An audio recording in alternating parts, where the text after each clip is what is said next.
अस्सलाम वालेकुम दोस्तों, उम्मीद है आप सब लोग खैरियत होंगे। एक ब्रेकिंग न्यूज़ है और वो है मोबाइल सर्विस की मुअत्तली के बारे में।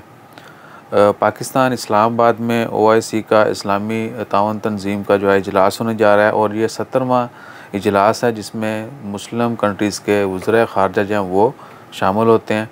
और सऊदी अरब की रिक्वेस्ट पर जो है इजलास बुलाया जा रहा है। पाकिस्तान उसकी मेज़बानी करेगा। 19 दिसंबर को जो है ये इजलास होगा इस्लामाबाद में और 18 दिसंबर को सऊदी जो वज़ीर ख़ारजा हैं वो पाकिस्तान जाएंगे।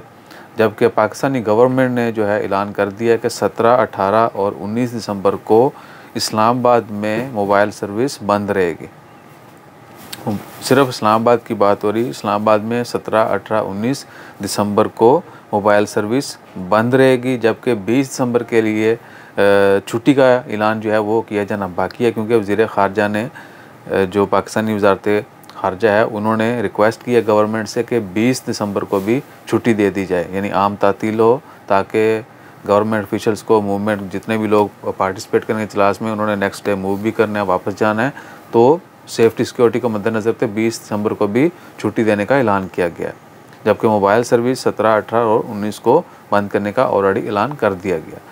इसके अलावा जैसे कोई मज़ीद अपडेट आती हैं वो भी आपके साथ शेयर करते हैं और ये भी बताते चलें कि ये इजलास अफ़गानिस्तान की सूरत हाल बुलाया गया ताकि मुस्लिम ममालिक एटलीस्ट इकट्ठे होकर अफ़गानिस्तान की मदद करें। वहाँ पर जो कहसाली का जो ख़दशा है उसको ओवरकम किया जा सके और अपने मुसलमान भाइयों की मदद की जा सके।